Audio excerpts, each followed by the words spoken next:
ഇന്ന് നമ്മൾ നോക്കാൻ പോകുന്നത് CBT അപ്ലൈ ചെയ്യുമ്പോൾ നമുക്ക് കോമൺ ആയിട്ട് വരാറുള്ള കുറച്ച് എറേഴ്സും അതിനെ എങ്ങനെ കൃത്യമായിട്ട് ഡീൽ ചെയ്യാം എന്നതിനെ പറ്റിയുമാണ്. I am Ashitha Navad, consultant psychologist, ഒപ്പം. സോ നമുക്ക് എല്ലാവർക്കും അറിയാം, ഒരുപാട് കോമൺ ആയിട്ട് വൈഡ്ലി അക്സെപ്റ്റബിൾ ആയിട്ടുള്ള ഒരു തെറപ്യൂട്ടിക് മൊഡാലിറ്റിയാണ് CBT. നമ്മളെല്ലാവരും ഏറ്റവും ആദ്യം പഠിക്കാൻ നോക്കുന്നത് CBT തന്നെയായിരിക്കും, ഒരുപാട് കണ്ടീഷൻസിൽ കോമൺലി ആപ്ലിക്കബിൾ ആയതുകൊണ്ട് തന്നെ. പക്ഷേ പലപ്പോഴും ക്ലയൻസ് നമ്മുടെ അടുത്ത് വന്നിട്ട് പറയാറുണ്ട്, അശ്വത എനിക്ക് CBT വർക്ക് ആവുന്ന പോലെ തോന്നുന്നില്ല, എനിക്കിതുകൊണ്ട് പ്രത്യേകിച്ച് ബെനിഫിറ്റ് ഉണ്ടാവുന്നത് പോലെ ഒന്നും തോന്നുന്നില്ല എന്ന് ക്ലയൻസ് നമ്മുടെ അടുത്ത് പലപ്പോഴും പറയാറുണ്ട്. യൂഷ്വലി ഇതിനുള്ളൊരു കാരണം എന്താണെന്ന് വെച്ചാൽ CBT ഇൻഎഫക്റ്റീവ് ആയതുകൊണ്ടല്ല, നമ്മളത് പ്രാക്ടീസ് ചെയ്യുമ്പോൾ പലപ്പോഴും അതിൽ വരാറുള്ള കുറച്ച് കോമൺ ആയിട്ടുള്ള എറേഴ്സ് കാരണമാണ് ക്ലയൻസിന് ഇതിനോട് തീരെ ഒരു റിലേറ്റബിലിറ്റി ഫീൽ ചെയ്യാത്തതും ഇതെന്തോ ഭയങ്കര ടെക്നിക്കൽ ആയിട്ടുള്ള മെക്കാനിക്കൽ ആയിട്ടുള്ള ഒരു കാര്യമായിട്ടും ഫീൽ ചെയ്യുന്നത്. സോ ഈ കാര്യങ്ങൾ നമ്മൾ കുറച്ചും കൂടെ ഒന്ന് പഠിച്ചു കഴിഞ്ഞാൽ, അതിനെപ്പറ്റി കുറച്ചും കൂടെ ഒന്ന് അറിഞ്ഞു കഴിഞ്ഞാൽ ക്ലയൻസിന് ഇതുകൊണ്ടുള്ള എഫക്റ്റീവ്നെസ് കുറച്ചും കൂടെ ഇമ്പ്രൂവ് ആവാനും അവർക്ക് ഓവറോൾ തെറപ്പി എന്നുള്ള ആ ഒരു ഔട്ട്കം കുറച്ചും കൂടെ ബെറ്റർ ആവാനും ചാൻസ് ഉണ്ട്. സോ CBT അപ്ലൈ ചെയ്യുമ്പോൾ ഭയങ്കര കോമൺ ആയിട്ട് നമ്മൾ കണ്ടുവരാറുള്ള ഒരു എറർ അല്ലെങ്കിൽ ഒരു മിസ്റ്റേക്കാണ്, ഏറ്റവും ബിഗിനിങ്ങിൽ തന്നെ നമ്മൾ ടെക്നിക്സ് അപ്ലൈ ചെയ്യാൻ നോക്കും.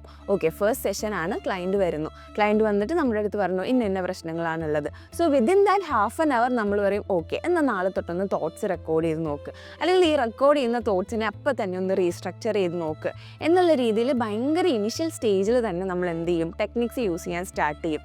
സോ എപ്പോഴും പറയാറുള്ളത് പോലെ തന്നെ ഏത് തെറപ്യൂട്ടിക് മൊഡാലിറ്റി ആയിക്കോട്ടെ, എന്ത് ടെക്നിക്സും ആയിക്കോട്ടെ, ഇനിഷ്യലി ക്ലയൻ്റായിട്ട് റാപ്പോ എസ്റ്റാബ്ലിഷ് ചെയ്തതിന് ശേഷം അവർ പറയുന്ന ഇമോഷൻസ്, അവരുടെ ഫീലിങ്സ് ഇതിനെയൊക്കെ വാലിഡേറ്റ് ചെയ്തതിന് ശേഷം അവർക്ക് നമ്മുടെ അടുത്ത് ആ ഒരു ട്രസ്റ്റ് ഡെവലപ്പ് ചെയ്തതിന് ശേഷം മാത്രമേ എന്ത് ടെക്നിക്സും അവിടെ വർക്ക് ആവാൻ പോകുന്നുള്ളൂ.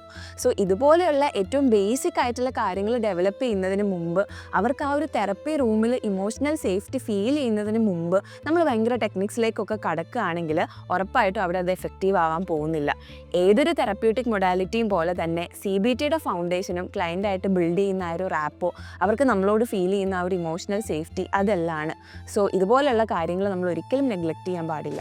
അടുത്തതായിട്ട് അറിഞ്ഞോ അറിയാതെയോ നമുക്ക് CBT അപ്ലൈ ചെയ്യുമ്പോൾ പറ്റാറുള്ളൊരു മിസ്റ്റേക്കാണ് ക്ലയൻസിൻ്റെ ഫീലിങ്സിനെ ഇൻവാലിഡേറ്റ് ചെയ്യുക എന്നുള്ളത്. ഇപ്പോൾ അവർ നമ്മുടെ അടുത്തൊരു തോട്ടിനെ പറ്റി പറഞ്ഞു, അപ്പോൾ തന്നെ നമ്മുടെ ഇനീഷ്യൽ റെസ്പോൺസ് ഇതൊരു കോഗ്നിറ്റീവ് ഡിസ്റ്റോർഷൻ ആണെന്ന് തോന്നുന്നു എന്നുള്ള രീതിയിൽ പറഞ്ഞാൽ നമ്മൾ ആ വാലിഡേഷൻ കൊടുക്കുന്നതിന് മുമ്പ് അവരെ ആ ഒരു ഡയഗ്നോസിസിലേക്ക് അല്ലെങ്കിൽ ആ ഒരു കൺക്ലൂഷനിലേക്ക് എത്തിക്കാനാണ് നോക്കുന്നത്. അപ്പോൾ ക്ലയൻറ്റിന് ചിലപ്പോൾ അവരെന്നെ ജഡ്ജ് ചെയ്യുന്നത് പോലെ അയ്യോ ഇതൊരു കോഗ്നിറ്റീവ് ഡിസ്റ്റോർഷൻ ആണോ, അപ്പോൾ ഞാനെന്തോ തെറ്റ് ചെയ്തോ എന്നുള്ള രീതിയിലൊക്കെ ക്ലയൻസിന് ഫീൽ ചെയ്യാൻ ചാൻസ് ഉണ്ട്. സോ കോഗ്നിറ്റീവ് ഡിസ്റ്റോർഷൻ ആണ് അല്ലെങ്കിൽ ഇതൊരു ഇറാഷണൽ തിങ്കിങ് ആണ് എന്നുള്ളതൊക്കെ പറയുന്നതിന് പകരം ഓക്കെ ഈ ഒരു തോട്ട് നിങ്ങളെ നല്ല രീതിയിൽ ബുദ്ധിമുട്ടിക്കുന്നുണ്ടെന്ന് എനിക്ക് മനസ്സിലായി, നമുക്ക് കുറച്ചും കൂടെ നമുക്ക് ഒന്നിച്ച് ആ ഒരു തോട്ടിനെ എക്സ്പ്ലോർ ചെയ്ത് നോക്കാം. ഈ ഒരു തോട്ട് ഉണ്ടാവുന്ന സമയത്ത് എന്തൊക്കെ ഇമോഷൻസാണ് ഫീൽ ചെയ്യുന്നത്, അതെങ്ങനെയൊക്കെയാണ് നിങ്ങളെ ബുദ്ധിമുട്ടിക്കുന്നത് എന്നുള്ള രീതിയിൽ വി ആർ വിത്ത് ദം എന്നുള്ളൊരു കാര്യം അവർക്ക് ഫീൽ ചെയ്യിച്ചുകൊണ്ടാണ് നമ്മൾ മുമ്പോട്ട് പോകുന്നത് എന്നുണ്ടെങ്കിൽ അവർക്ക് ഇൻവാലിഡേഷൻ ഫീൽ ചെയ്യാൻ ചാൻസ് ഇല്ല. അല്ലാത്ത പക്ഷം നമ്മളിങ്ങനെ ഭയങ്കര ജാർഗൻസ് ഒക്കെ യൂസ് ചെയ്ത് കോഗ്നിറ്റീവ് ഡിസ്റ്റോർഷൻ ആണ് അല്ലെങ്കിൽ ഇത് ഭയങ്കര മാക്സിമൈസേഷൻ ആണ്, മിനിമൈസേഷൻ ആണ്, അതുപോലെയുള്ള കാര്യങ്ങളൊക്കെ യൂസ് ചെയ്ത് നമ്മൾ അവർക്ക് എക്സ്പ്ലെയിൻ ചെയ്ത് കൊടുക്കുകയാണെങ്കിൽ അവർക്ക് ഇൻവാലിഡേറ്റഡ് ആയിട്ടും ജഡ്ജ്ഡ് ആയിട്ടും ഫീൽ ചെയ്യാൻ ചാൻസ് ഉണ്ട്. സോ ഈ ഒരു കാര്യം പലപ്പോഴും അറിയാണ്ടാണെങ്കിലും നമ്മുടെ അടുത്ത് നിന്ന് CBT അപ്ലൈ ചെയ്യുമ്പോൾ പറ്റിപ്പോകാറുള്ളൊരു മിസ്റ്റേക്കാണ്. ഇതിനെപ്പറ്റിയും നമ്മൾ കോൺഷ്യസ് ആയിട്ടിരിക്കേണ്ടത് ഇമ്പോർട്ടൻ്റ് ആണ്. പലപ്പോഴും പിന്നെ ബിഗിനേഴ്സിന് പറ്റിപ്പോകാറുള്ളൊരു മിസ്റ്റേക്ക് എന്താണെന്ന് വെച്ചാൽ നമ്മൾ വിചാരിക്കും CBT ഈസ് ഫോഴ്സ്ഡ് പോസിറ്റിവിറ്റി. അതായത് ക്ലയൻസ് വരുന്നത് പലപ്പോഴും ഇറാഷണൽ ആയിട്ടുള്ള തോട്ട്സ് ആയിട്ടായിരിക്കും, അല്ലെങ്കിൽ അവരുടെ തോട്ട്സ് ഭയങ്കര അൺഹെൽപ്ഫുൾ ആയിരിക്കും, ആ തോട്ട്സ് ആയിരിക്കും അവരുടെ ഡിസ്ട്രെസ്സിലേക്ക് ലീഡ് ചെയ്യുന്നത്. അപ്പോൾ നമുക്ക് ആദ്യം ഉണ്ടാകുന്ന ഒരു ത്വര എന്തായിരിക്കും, ഇതിനെ അങ്ങോട്ട് പോസിറ്റീവായിട്ട് റീഫ്രെയിം ചെയ്യാം. ഞാനൊരു കംപ്ലീറ്റ് ഫെയിലിയർ ആണെന്ന് പറയുന്ന ക്ലയൻറ്റിൻ്റെ അടുത്ത് അവരുടെ തോട്ട് റീഫ്രെയിം ചെയ്ത് ഞാൻ ഭയങ്കര സൂപ്പറായിട്ടുള്ളൊരു മനുഷ്യനാണ്, എല്ലാത്തിലും കഴിവുള്ള ഒരാളാണ് എന്നുള്ള രീതിയിൽ അവരുടെ തോട്ട്സ് റീഫ്രെയിം ചെയ്യുന്നതല്ല CBT. സോ ഈ രീതിയിൽ ഫോഴ്സ് ചെയ്തിട്ടാണ് നമ്മൾ ക്ലയൻറ്റിനെ കൊണ്ട് അവരുടെ തോട്ട്സ് റീസ്ട്രക്ചർ ചെയ്യിക്കുന്നതെന്നുണ്ടെങ്കിൽ അത് ഭയങ്കര ടെമ്പററി ആയിട്ടുള്ളൊരു റിലീഫ് ആയിരിക്കും ക്ലയൻറ്റിനെ പ്രൊവൈഡ് ചെയ്യുന്നത്. ഓൾസോ അതുപോലെ ഫോഴ്സ് ചെയ്യുകയാണ് ക്ലയൻറ്റിന് എന്നുണ്ടെങ്കിൽ അവർക്ക് അവിടെ ആ ഒരു ഡിസ്കംഫർട്ട് ഫീൽ ചെയ്യാനും ചാൻസ് ഉണ്ട്. So CBT is not about forced positivity. നമ്മളവിടെ അവരെ പോസിറ്റീവായിട്ട് ചിന്തിക്കാനല്ല ഫോഴ്സ് ചെയ്യേണ്ടത്, അവർക്ക് പറഞ്ഞു കൊടുക്കേണ്ടത് കുറച്ച് റാഷണലായിട്ട് ചിന്തിക്കാനാണ്, അവരുടെ തോട്ട്സ് കുറച്ച് ഫ്ലെക്സിബിൾ ആക്കാനാണ്, അതുപോലെ അവർക്ക് ഉണ്ടാവുന്ന അൺഹെൽത്തി ആയിട്ടുള്ള തിങ്കിങ് പാറ്റേൺസിനെ കുറച്ച് റിയലിസ്റ്റിക് ആയിട്ട് മാറ്റാനുമാണ് CBTയിൽ നമ്മൾ ബേസിക്കലി ഉദ്ദേശിക്കുന്നത്. So negative thoughts positive thoughts എന്നുള്ള രീതിയിൽ ലേബൽ ചെയ്ത് നെഗറ്റീവായിട്ടുള്ളതിനെ പോസിറ്റീവായിട്ട് ഫോഴ്സ്ഡ് ആയിട്ട് ചേഞ്ച് ചെയ്യുന്നതിന് പകരം ക്ലയൻസിന് തന്നെ മനസ്സിലാക്കാൻ ഹെൽപ്പ് ചെയ്യുക. ഏതൊക്കെയാണ് അവരുടെ തോട്ട്സ്, ആ തോട്ട്സ് എന്തുകൊണ്ടാണ് അവരെ ബുദ്ധിമുട്ടിക്കുന്നത്, ഇനി കുറച്ച് റിയലിസ്റ്റിക് ആയിട്ട് ഇതിനെ എങ്ങനെ റീഫ്രെയിം ചെയ്യാൻ പറ്റും, ഇതുപോലെയുള്ള രീതിയിലാണ് നമ്മൾ CBTയിൽ തോട്ട്സിനെ റീസ്ട്രക്ചർ ചെയ്യേണ്ടത്. പിന്നെ പലപ്പോഴും നമുക്ക് CBTയിൽ കണ്ടുവരാറുള്ള ഒരു കോമൺ മിസ്റ്റേക്കാണ് നമ്മൾ ഭയങ്കര ഒരു സർഫസ് ലെവലിൽ മാത്രം എക്സ്പ്ലോർ ചെയ്ത് പോകും. അതായത് ഓക്കെ, ഈ ഒരു സിറ്റുവേഷൻ, ഇത് എന്തായിരുന്നു സിറ്റുവേഷൻ, ആ സിറ്റുവേഷൻ കാരണം വന്ന ഓട്ടോമാറ്റിക് തോട്ട് എന്താണ്, ആ ഓട്ടോമാറ്റിക് തോട്ട് ട്രിഗർ ചെയ്ത ഇമോഷൻ എന്താണ്, ഇതൊക്കെ നമ്മൾ എക്സ്പ്ലോർ ചെയ്യണം, അത് മാൻഡേറ്ററി തന്നെയാണ്. പക്ഷേ ഇവിടം കൊണ്ട് നിന്ന് പോകരുത്. ഈ തോട്ട്സ് ഒക്കെ വരാൻ ചിലപ്പോൾ റീസൺ ആയിട്ടുണ്ടാവുക കുറച്ച് കോർ ബിലീഫ്സ് ആയിരിക്കും, ലോങ് ലാസ്റ്റിംഗ് ആയിട്ട് അവരുടെ ഉള്ളിലുണ്ടായിട്ടുള്ള ചില പാറ്റേൺസ് ആയിരിക്കും, അല്ലെങ്കിൽ അവരുടെ ഉള്ളിലുള്ള കുറച്ച് അണ്ടർലൈൻ ബിലീഫ്സ് ആയിരിക്കും. ഇത് അഡ്രസ്സ് ചെയ്യാണ്ട് നമ്മൾ ആ സർഫസ് ലെവലിലെ ഓട്ടോമാറ്റിക് തോട്ടിനെ, അത് കാരണം ഉണ്ടാകുന്ന ഇമോഷനെ മാത്രം അഡ്രസ്സ് ചെയ്ത് പോവുകയാണെങ്കിൽ വീണ്ടും റെക്കറൻ്റ് ആയിട്ട് ഈ തോട്ട്സ് റിപ്പീറ്റ് ചെയ്യാൻ ചാൻസ് ഉണ്ട്. ക്ലയൻറ്റിന് ഉണ്ടാവാൻ പോകുന്ന ബെനിഫിറ്റ് ഭയങ്കര ടെമ്പററി ആയി പോകാനും ചാൻസ് ഉണ്ട്. സോ CBT കൊണ്ട് ഒരു ക്ലയൻറ്റിന് ലോങ് ടേം ആയിട്ടുള്ള ബെനിഫിറ്റ് ഉണ്ടാവണം എന്നുണ്ടെങ്കിൽ നമ്മൾ ആ സർഫസ് ലെവലിൽ മാത്രം കാര്യങ്ങൾ നോക്കി കാണുന്നതിന് പകരം അതിൻ്റെ അണ്ടർലൈങ് ആയിട്ടുള്ള കോർ ബിലീഫ്സ് എന്താണ്, അവരുടെ ഡെവലപ്പ് ആയിട്ടുള്ള പാറ്റേൺസ് എന്താണ്, ഇതിനെപ്പറ്റിയൊക്കെ നമ്മൾ എക്സ്പ്ലോർ ചെയ്യേണ്ടതും അതൊക്കെ കുറച്ചും കൂടെ റാഷണൽ ആക്കാൻ ക്ലയൻറ്റിനെ ഹെൽപ്പ് ചെയ്യേണ്ടതും ഭയങ്കര ഇമ്പോർട്ടൻ്റാണ്. പിന്നുള്ളൊരു കാര്യമാണ്, നമുക്ക് എല്ലാവർക്കും അറിയാം CBTയിൽ ഒരുപാട് ടൈപ്പ് ഓഫ് വർക്ക് ഷീറ്റ്സ് നമ്മൾ യൂസ് ചെയ്യാറുണ്ട്. തോട്ട് റെക്കോർഡ് ചെയ്യാനുള്ള വർക്ക് ഷീറ്റ് ഉണ്ട്, അതിനെ റീഫ്രെയിം ചെയ്യാനുള്ള വർക്ക് ഷീറ്റ് ഉണ്ട്, ഓട്ടോമാറ്റിക് തോട്ട്സിനെ റെക്കോർഡ് ചെയ്യാനുള്ള വർക്ക് ഷീറ്റ് ഉണ്ട്. ഇതുപോലെ ഒരുപാട് വർക്ക് ഷീറ്റ്സ് കൊണ്ട് സമ്പന്നമായ ഒരു മൊഡാലിറ്റിയാണ് CBT. പലപ്പോഴും നമ്മൾ വിചാരിക്കും ഈ വർക്ക് ഷീറ്റ്സ് കുറേ കൊടുത്തു കഴിയുമ്പോൾ ക്ലയൻറ്റിന് എന്തോ ടേക്ക് അവേ ഉണ്ടെന്ന് തോന്നിയിട്ടുണ്ടാവും, അല്ലെങ്കിൽ അവർക്ക് ഇപ്പോഴായിരിക്കും മുടക്കിയ പൈസയ്ക്ക് ഒരു ഉപകാരം ഉണ്ടായെന്ന് ഫീൽ ചെയ്തതെന്നൊക്കെ. പക്ഷേ ഈ വർക്ക് ഷീറ്റ് ഓവറായിട്ട് യൂസ് ചെയ്താൽ ക്ലയൻറ്റിന് നേരെ ഒരു കോൺട്രഡിക്റ്റിംഗ് ആയിട്ടുള്ള എഫക്റ്റ് ആയിരിക്കും ഉണ്ടാവുക. അവർക്കിത് ഭയങ്കര അക്കാഡമിക് ആയിട്ടുള്ളൊരു സ്പേസ് ആണെന്നും, അല്ലെങ്കിൽ എൻ്റെ തെറപ്പിസ്റ്റ് എൻ്റെ ഹോംവർക്ക് റിവ്യൂ ചെയ്യാനിരിക്കുന്ന ആളാണെന്നൊക്കെ ഉള്ളൊരു തോട്ട് വർക്ക് വരാൻ ചാൻസ് ഉണ്ട്. ഓരോ ക്ലയൻറ്റിനും, എല്ലാ ക്ലയൻറ്റിനും CBTയിലുള്ള എല്ലാ വർക്ക് ഷീറ്റും വർക്ക് ആവണം എന്നൊരു നിർബന്ധമില്ല. സോ എൻ്റെ ഒരു ക്ലയൻറ്റിന് വർക്ക് ആയിട്ടുള്ളത് ഈ ഒരു പെർട്ടിക്കുലർ വർക്ക് ഷീറ്റ് ആയിരിക്കും. ഇതേ വർക്ക് ഷീറ്റ് ഞാൻ വേറൊരു ക്ലയൻറ്റിന് സെയിം സിറ്റുവേഷൻ ആണെങ്കിലും അപ്ലൈ ചെയ്താൽ ചിലപ്പോൾ വർക്ക് ആവണം എന്നില്ല.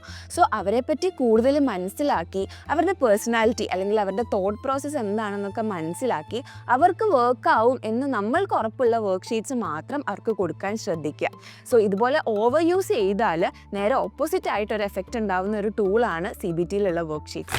പലപ്പോഴും CBT ഇൻഎഫക്റ്റീവ് ആവാനുള്ള വേറൊരു റീസണാണ് ഈ CBTയിലെ B പാർട്ടിനെ നമ്മൾ ഇഗ്നോർ ചെയ്യും. CBT എന്ന് പറഞ്ഞാൽ തോട്ട്സ് മാത്രമാണ്, അതായത് അവരുടെ തിങ്കിങ്ങിൽ മാത്രം നമ്മളൊരു മാറ്റം വരുത്തിയാൽ മതി, ആ ഒരു കോഗ്നിറ്റീവ് പാർട്ടിൽ മാത്രം നമ്മൾ വർക്ക് ചെയ്താൽ മതി എന്നുള്ള രീതിയിൽ നമ്മൾ അതിനെ അപ്രോച്ച് ചെയ്താൽ അതത്ര എഫക്റ്റീവ് ആവില്ല. C പാർട്ട് പോലെ തന്നെ ഏറ്റവും ഇമ്പോർട്ടൻ്റ് ആയിട്ടുള്ളൊരു പാർട്ടാണ് ഈ B പാർട്ടും, അതായത് അവരുടെ ബിഹേവിയറിൽ വരേണ്ട മാറ്റങ്ങൾ. അവരുടെ തോട്ട്സ് ആണ് പലപ്പോഴും ഈ പറഞ്ഞ ബാക്കി കാര്യങ്ങളിലേക്കൊക്കെ ലീഡ് ചെയ്യുന്നത് എന്നുണ്ടെങ്കിലും ബിഹേവിയറിൽ ഉണ്ടാവുന്ന മാറ്റങ്ങൾ, അല്ലെങ്കിൽ അവർ ഹാബിറ്റ് ഫോം ചെയ്യുന്നത്, അല്ലെങ്കിൽ എക്സിസ്റ്റിംഗ് ആയിട്ടുള്ള അൺഹെൽപ്ഫുൾ ആയിട്ടുള്ള ഹാബിറ്റ്സിനെ ബ്രേക്ക് ചെയ്യുന്നതെല്ലാം CBTയുടെ ഒരു കോർ കോമ്പോണൻറ്റ് തന്നെയാണ്. ആൻഡ് പലപ്പോഴും നമുക്കറിയാം ഫിസിക്കലി നമ്മൾ ചെയ്യുന്ന ആക്ടിവിറ്റീസ് ഒരുപാട് രീതിയിൽ നമ്മളെ മെൻ്റലി എഫക്റ്റ് ചെയ്യാറുണ്ട്, പോസിറ്റീവായിട്ടും നെഗറ്റീവായിട്ടും. സോ CBTയിലെ ബിഹേവിയറൽ മോഡിഫിക്കേഷൻ പാർട്ടിനെ നമ്മൾ ഒരിക്കലും എന്ത് ചെയ്യാൻ പാടില്ല, ലെസ് ഇമ്പോർട്ടൻ്റ് ആയിട്ട് കാണാൻ പാടില്ല. കോഗ്നിറ്റീവ് പാർട്ട് പോലെ തന്നെ ഇമ്പോർട്ടൻ്റ് ആയിട്ടുള്ള ഒരു കാര്യമാണ് ഈ ബിഹേവിയറൽ കമ്പോണൻറ്റും. സോ ഒരുപാട് വർക്ക് ഷീറ്റ്സ് ഒക്കെ യൂസ് ചെയ്ത് ഇവരുടെ തോട്ട്സിനെ റീസ്ട്രക്ചർ ചെയ്യുന്നതിന് മാത്രം ഇമ്പോർട്ടൻസ് കൊടുത്താൽ ഈ ബിഹേവിയറൽ പാർട്ട് കംപ്ലീറ്റ്ലി ഇഗ്നോർഡ് ആയി പോകും. സോ അത് കാരണവും പലപ്പോഴും CBTയുടെ ആ ഒരു എഫക്റ്റീവ്നെസ് കുറയുന്നതായിട്ട് നമ്മൾ കണ്ടുവരാറുണ്ട്. CBTയുടെ എഫക്റ്റീവ്നെസ്സിനെ കുറയ്ക്കുന്ന മറ്റൊരു ഫാക്ടറാണ് നമ്മൾ സെഷൻസ് മുമ്പോട്ട് കൊണ്ടുപോകുന്നത് തെറപ്പിസ്റ്റിൻ്റെ ആ ഒരു പേസിലാണെങ്കിൽ ഉറപ്പായിട്ടും CBT അവിടെ ഇൻഎഫക്റ്റീവ് ആവും. ഏത് മൊഡാലിറ്റി ആയിക്കോട്ടെ, നമ്മൾ എന്ത് ടെക്നിക്ക് ആയിക്കോട്ടെ യൂസ് ചെയ്യുന്നത്, തെറപ്പി മുമ്പോട്ട് കൊണ്ടുപോകേണ്ടത് അല്ലെങ്കിൽ തെറപ്പി മുമ്പോട്ട് പോവേണ്ടത് 100% ക്ലയൻറ്റിൻ്റെ പേസിലായിരിക്കണം.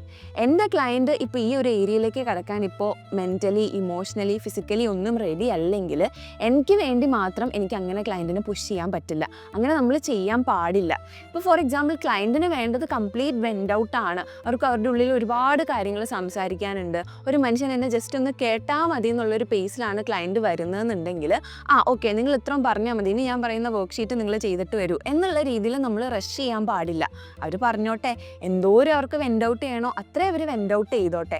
സോ അതെല്ലാം പറഞ്ഞു കഴിഞ്ഞ് അവരുടെ മൈൻഡ് ഒന്ന് ഫ്രീ ആയി ഇനി എനിക്ക് എന്നിലേക്ക് തന്നെ വർക്ക് ചെയ്യാൻ പറ്റും എന്നുള്ളൊരു സിറ്റുവേഷൻ എത്തുമ്പോഴാണ് നമ്മളിതുപോലെ CBTയോ DBTയോ ഏതെങ്കിലുമൊക്കെ മൊഡാലിറ്റീസ് ഇൻട്രൊഡ്യൂസ് ചെയ്യേണ്ടതും അതിലേക്ക് അവർ ചെയ്യേണ്ട കാര്യങ്ങൾ നമ്മൾ പറഞ്ഞു കൊടുക്കേണ്ടതും. സോ എപ്പോഴും നമ്മൾ ചിന്തിക്കേണ്ട ഒരു കാര്യമാണ്, കൊളാബറേറ്റ് കോപ്പറേറ്റീവ് ആയിട്ട് മാത്രം വർക്ക് ചെയ്യുന്ന ഒരു മൊഡാലിറ്റിയാണ് CBT. So client emotionally prepared അല്ലാത്തൊരു പേസിലേക്ക് നമ്മൾ അവരെ ഫോഴ്സ് ചെയ്ത് കൊണ്ടുപോവുകയാണെങ്കിൽ ഉറപ്പായിട്ടും അത് CBTയുടെ എഫക്റ്റീവ്നെസ്സിനെ നെഗറ്റീവ്ലി എഫക്റ്റ് ചെയ്യും. പലപ്പോഴും ഈ മിസ്റ്റേക്സ് ഒക്കെ നമുക്ക് വരാൻ ഉള്ള റീസൺസ് എന്ന് പറഞ്ഞാൽ ഒന്നാമത്തെ കാര്യം ലാക്ക് ഓഫ് എക്സ്പീരിയൻസ് ആണ്. അതായത് നമ്മൾ ഇന്നലെയാണ് CBTയുടെ കോഴ്സ് പഠിച്ചു കഴിഞ്ഞത്, നാളെ നമ്മൾ പോയിട്ട് ക്ലയൻറ്റിൻ്റെ അടുത്ത് CBT അപ്ലൈ ചെയ്യുകയാണെങ്കിൽ ഉറപ്പായിട്ടും നമുക്കതിൽ കുറച്ച് ചെറിയ ചെറിയ മിസ്റ്റേക്സ് വരും. ആൻഡ് ദാറ്റ്സ് ഓക്കെ, ബിക്കോസ് ക്ലയൻസിൻ്റെ അടുത്ത് നമ്മൾ അപ്ലൈ ചെയ്ത് അവർക്കുണ്ടാവുന്ന ഫീഡ്ബാക്സ് കിട്ടി അതിന്ന് മാത്രമേ നമുക്ക് മനസ്സിലാവുള്ളൂ ഏത് രീതിയിൽ ഇത് അപ്ലൈ ചെയ്യുമ്പോഴാണ് ക്ലയൻസിന് ഇത് വർക്ക് ആവുന്നു എന്നുള്ളത്. പിന്നുള്ളൊരു കാര്യമാണ് ഒരു സൂപ്പർ തെറപ്പിസ്റ്റ് ആവാനുള്ള, മിസ്റ്റേക്സ് ഒന്നും വരുത്താത്തൊരു തെറപ്പിസ്റ്റ് ആവാനുള്ള ഒരു ഇൻറ്റേർണൽ പ്രഷർ. അത് പലപ്പോഴും നമുക്ക് തരുന്നത് നമ്മൾ തന്നെയാണെന്ന് എനിക്ക് ഫീൽ ചെയ്തിട്ടുണ്ട്. ഇപ്പോൾ ഒരു ദിവസം നിങ്ങൾക്കൊരു മിസ്റ്റേക്ക് പറ്റിയെങ്കിൽ, അതായത് ഞാനിപ്പോൾ ഈ ഒരു സിറ്റുവേഷനിൽ ഈ ഒരു മൊഡാലിറ്റി അല്ലെങ്കിൽ ഈ ഒരു ടെക്നിക്ക് ഇൻട്രൊഡ്യൂസ് ചെയ്യണ്ടായിരുന്നു എന്ന് നിങ്ങൾക്ക് ആ ഒരു സെഷന് ശേഷം തോന്നിയിട്ടുണ്ടെങ്കിൽ അതിനെ അക്നോളജ് ചെയ്യുക, അതിനെ തിരുത്താൻ നോക്കുക. ഈ ലോകത്ത് തെറ്റുകൾ പറ്റാണ്ട് 100% പെർഫെക്റ്റ് ആയിട്ട് പ്രാക്ടീസ് ചെയ്യുന്ന ഒരു തെറപ്പിസ്റ്റ് പോലും ഇല്ല. സോ പലപ്പോഴും ബിഗിനിങ്ങിലൊക്കെ നമുക്ക് ഇൻറ്റേർണലി നമ്മൾ തന്നെ കൊടുക്കാറുള്ളൊരു പ്രഷറാണ് ദാറ്റ് പെർഫെക്റ്റ് തെറപ്പിസ്റ്റ് ആവുക എന്നുള്ളത്. സോ അത് നിങ്ങൾക്ക് ഒരിക്കലും അച്ചീവ് ചെയ്യാൻ പറ്റില്ല, അങ്ങനെ ഒരു കോൺസെപ്റ്റ് ഇല്ല. പിന്നെയുള്ളൊരു കാര്യമാണ് പെർഫോമൻസ് ആങ്സൈറ്റി. ക്ലയൻറ്റ് എന്നെ ഭയങ്കരമായിട്ട് ഇവാലുവേറ്റ് ചെയ്യുമോ, ഞാൻ കൊടുക്കുന്ന കാര്യങ്ങൾ ഹെൽപ്ഫുൾ ആവുന്നുണ്ടോ എന്ന് അവർ കോൺസ്റ്റൻ്റ്ലി ചെക്ക് ചെയ്തുകൊണ്ടിരിക്കുമോ എന്നുള്ള രീതിയിലൊക്കെ നമ്മൾ നമ്മുടെ പെർഫോമൻസിനെ പറ്റി തന്നെ ആങ്ഷ്യസ് ആണെങ്കിൽ അതും അവിടെ നമ്മൾ അപ്ലൈ ചെയ്യുന്ന മൊഡാലിറ്റീനെ ഇൻഎഫക്റ്റീവ് ആക്കുന്ന ഒരു ഫാക്ടറാണ്. സോ CBT എഫക്റ്റീവ് ആണോ അല്ലയോ എന്നുള്ളതിൽ നമുക്ക് ഒരു സംശയം വേണ്ട, തീർച്ചയായിട്ടും എഫക്റ്റീവ് ആയിട്ടുള്ളൊരു മൊഡാലിറ്റി തന്നെയാണ് CBT. അതുകൊണ്ടാണ് ഇത്രയും വർഷങ്ങളായിട്ടും അത് നിലനിന്ന് പോകുന്നതും. സോ CBT എഫക്റ്റീവ് ആവുന്നില്ലെങ്കിൽ നമ്മൾ മനസ്സിലാക്കേണ്ട ഒരു കാര്യം, ഒന്നെങ്കിൽ നമ്മളത് പ്രോപ്പറായിട്ടായിരിക്കില്ല അപ്ലൈ ചെയ്യുന്നത്, അല്ലെങ്കിൽ ചിലപ്പോൾ ഈ ഒരു ക്ലയൻറ്റിന് വർക്ക് ആവണം എന്നില്ല. സോ ആ ക്ലയൻറ്റിൻ്റെ നീഡ്സിനനുസരിച്ച് നമ്മൾ മൊഡാലിറ്റീസ് മാറ്റുക എന്നുള്ളതാണ്. സോ ഈ വീഡിയോ നിങ്ങൾക്ക് യൂസ്ഫുൾ ആയിട്ട് തോന്നിയിട്ടുണ്ടെങ്കിൽ ഇതുപോലെയുള്ള കൂടുതൽ വീഡിയോസിന് വേണ്ടി നമ്മുടെ ചാനലൊന്ന് സബ്സ്ക്രൈബ് ചെയ്യൂ. ഓൾസോ വീഡിയോ ഇഷ്ടമായിട്ടുണ്ടെങ്കിൽ ലൈക്ക് ചെയ്യാനും മറക്കണ്ട. നിങ്ങളുടെ കമൻസും തോട്ട്സും എല്ലാം കമൻറ്റ് ബോക്സിൽ മെൻഷൻ ചെയ്യണം. Thank you so much for watching.